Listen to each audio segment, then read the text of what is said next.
"Is he gonna faint or what?" one of the boys muttered, smirking as the old man stepped onto the crowded subway train. His hands trembled slightly as he reached for the overhead rail, moving slowly, carefully, his coat heavy, his shoulders hunched. Laughter followed him like a cruel echo, not loud enough to cause a scene, but just sharp enough to sting. Another guy nudged his friend, pointing with his chin. "Looks like someone wandered out of the retirement home." A third faked a limp and wheezed dramatically, sending the group into another round of snickering. The old man said nothing. He simply held the rail and found his balance, feet shoulder-width apart, knees slightly bent, as if instinctively bracing for impact. He stood near the door, making no eye contact, breathing in quiet control. To most passengers, he looked like any other frail, aging man on public transit. But one woman in the corner watched more closely.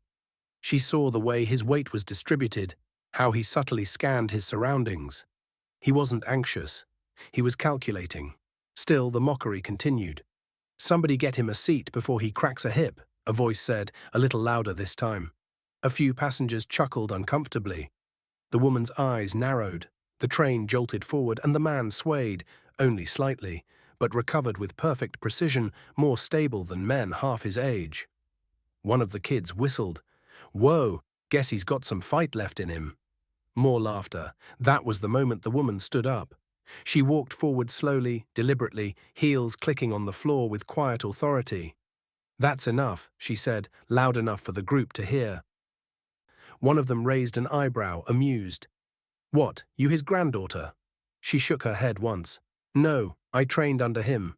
Coronado, Bud S Class 290. That changed everything. The boys blinked. "What?" one whispered. She continued, calm and clear. "That man isn't weak. That man is a Navy SEAL instructor. He trained the best of us, taught us how to survive drown-proofing, endure Hell Week, lead under live fire. He's the reason people like me made it home." Silence swept through the car like a shockwave. "We called him the Ghost," she added, "because he was everywhere, watching your form, tracking your discipline, breaking you down and building you back better. You couldn't fake strength around him. You had to become it." The old man finally looked up. Not surprised, not angry, just present. His face was calm, lined with years, but his eyes were razor-sharp. The woman turned toward him and stood at attention. "Chief." She saluted, slowly, respectfully. The old man gave the smallest nod. That was all. One of the boys took a step back, his face pale. Another mumbled, "I didn't know." A third lowered his head and whispered, "Sorry, sir." Other passengers who had stayed quiet now leaned forward, intrigued. Some began clapping, quietly at first, then louder. A teenager across the aisle removed his earbuds and stood. A man in a business suit offered his seat without a word, but the instructor didn't take it. He stayed standing, posture perfect. The woman didn't sit either.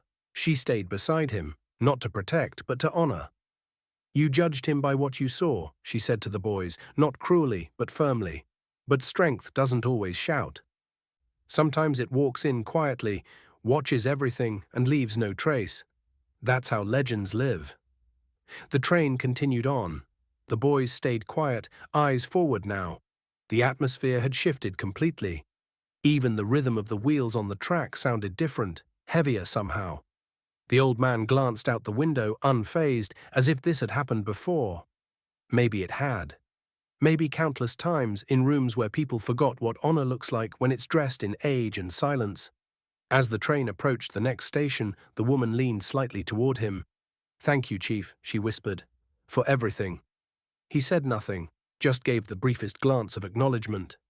When the doors opened, a few of the boys stepped aside to clear a path, not because they were told to, but because it was the right thing to do. One of them, red-faced, murmured, "Sir," as the instructor walked past. He didn't respond. He didn't need to. His legacy had already spoken. As the train pulled away from the platform, the woman watched him disappear into the crowd, a quiet force of discipline and sacrifice that left more impact in silence than others could in a lifetime of shouting. She sat down, eyes still fixed on the door. The boy nearest her finally whispered, "That was a SEAL." She nodded. One of the best. And we're lucky he even stepped on this train. Because sometimes the people you laugh at are the very ones who built the world you live in. And sometimes the weakest-looking passenger is the one who's trained warriors, shaped heroes, and survived things you can't imagine. Before we end this video, take a second to drop your location in the comments. We want to see how far this story has traveled.